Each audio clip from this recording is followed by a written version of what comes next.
रामा भय निशाचर जायते महावीर बलवान कुंभकर्ण रावण सुभट सुर विजयी जग जान। नीलकंठ रामचंद्र की जय। वे ही दोनों जाकर देवताओं को जीतने वाले तथा बड़े योद्धा रावण और कुंभकर्ण नाम के बड़े बलवान और महावीर राक्षस हुए, जिन्हें सारा जगत जानता है। मुकुत न भय हते भगवाना तीन जन्म ध्वज बचन प्रवाना। एक बार दिन के हित लागी धरो शरीर भगत अनुरागी। भगवान के द्वारा मारे जाने पर भी वे हिरण्याक्ष और हिरण्यकश्यप इसलिए मुक्त नहीं हुए कि ब्राह्मण के वचन शाप का प्रमाण 3 जन्म के लिए था। अतः एक बार उनके कल्याण के लिए भक्त प्रेमी भगवान ने फिर अवतार लिया। कश्यप अदिति तहाँ पितु माता दशरथ कौशल्या विख्याता। एक कल्प यही विधि अवतारा चरित पवित्र किए संसारा। वहाँ कश्यप और अदिति उनके माता पिता हुए, जो दशरथ और कौशल्या के नाम से प्रसिद्ध थे। एक कल्प में इस प्रकार अवतार लेकर उन्होंने संसार में पवित्र लीलाएं की।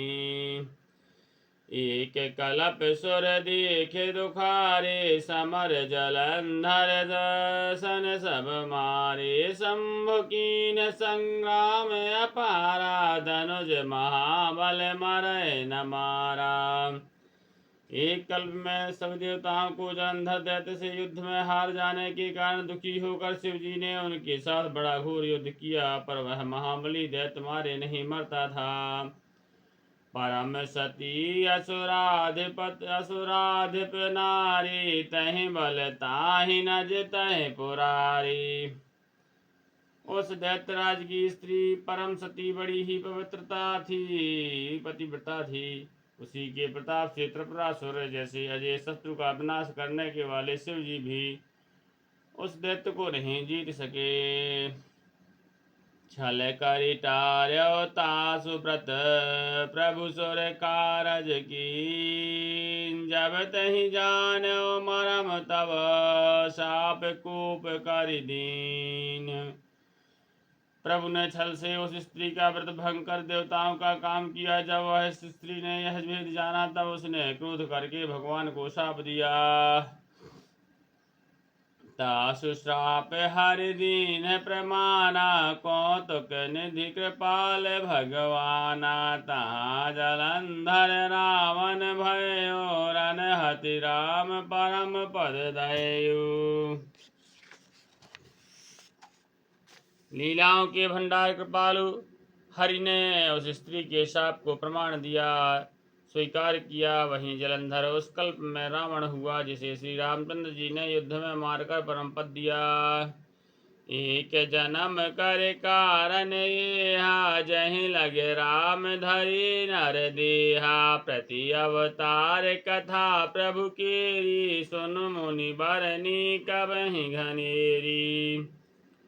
एक जन्म का कारण यह था जिससे श्री रामचंद्र जी ने मनुष्य देह धारण किया। हे भरद्वाज मुनि सुनो, प्रभु के प्रत्येक अवतार की कथा का कवियों ने नाना प्रकार से वर्णन किया है। नारद शाप दीन एक बारा कल्प एक तह लगे अवतारा। गिरिजा चकित भई सुन वाणी नारद विष्णु भगत पुनि ज्ञानी। एक बार नारद जी ने शाप दिया, अतः एक कल्प में उसके लिए अवतार हुआ। यह बात सुनकर पार्वती जी बड़ी चकित हुई। नारद जी तो विष्णु भक्त और ज्ञानी हैं। कारण कवन शाप मुनि दीना काय अपराध रमापति कीन्हा। यह प्रसंग मोहि कहा पुरारी मुनि मन मोह आचरज भारी। मुनि ने भगवान को शाप किस कारण से दिया? लक्ष्मीपति भगवान ने उनका क्या अपराध किया था? हे पुरारी, यह कथा मुझसे कहिए। मुनि नारद के मन में मोह होना यह आश्चर्य की बात है। बोले बेहस महेश तब ज्ञानी मूढ़ न कोय। जहि जस रघुपति करहि सब सो तस तहि छन होय, लखन श्री रामचंद्र की जय। तब महादेव जी ने हंसकर कहा, ना कोई ज्ञानी है ना मूर्ख श्री रघुनाथ जी, जब जिसको जैसा करते हैं वह उसी क्षण वैसा ही हो जाता है। कहो राम गुण गाथ, भरद्वाज सादर सुनहु, भव भंजन रघुनाथ, भज तुलसी तज मानु मद। याज्ञवल्क्य जी कहते हैं, हे भरद्वाज, मैंने श्री रामचंद्र जी के गुणों की कथा कहता हूँ, तुम आदर से सुनो। तुलसीदास जी कहते हैं, मान और मद को छोड़कर आवागमन का नाश करने वाले श्री रघुनाथ जी को भजो। हिम गिर गुहाए के अति पावन, बह समीप सुर सरी सुहावन, आश्रम परम पुनीत सुहावा, देख देव ऋषि मन अति भावा। हिमालय पर्वत में एक बड़ी पवित्र गुफा है, उसके समीप ही सुंदर गंगा जी बहती हैं।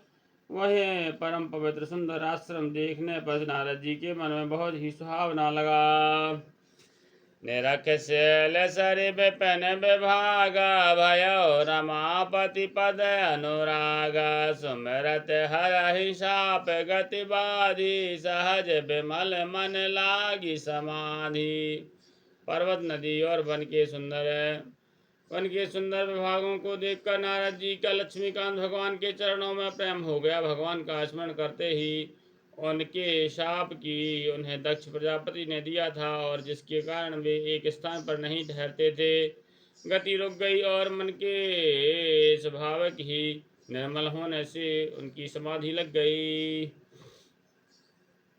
मुनि गति देख सुरेश डराना, काम ही बोल कीन सनमाना, सहत सहाय जाहो मम हेतु, चलो हरस ही जल चर केतु। नारद मुनि की स्थिति देखकर देवराज इंद्र डर गया। उसने कामदेव को बुलाकर उसका आदर सत्कार किया। मेरे हित के लिए तुम अपने सहायकों सहित नारद जी की समाधि भंग करने को जाओ। यह सुनकर मीनध्वज कामदेव मन में प्रसन्न होकर चला। सुनासीर मन महो असी त्रासा, चाहत देव ऋषि मम पुरवासा, जो कामी लोलुप जग माही, कुटिल कागे देव सब ही डराही। इंद्र के मन में यह डर हुआ कि देवर्षि नारद मेरी पुरी अमरावती का निवास राज्य चाहते हैं। जगत में जो कामी और लोभी होते हैं वे कुटिल कौवे की तरह ही सो डरते हैं। सूख हाड़ ले भाग सठ, स्वान निरख मृगराज, सीन लिए जन जान जड़, तिम सुर पतहि न लाज। लखन श्री रामचंद्र की जय।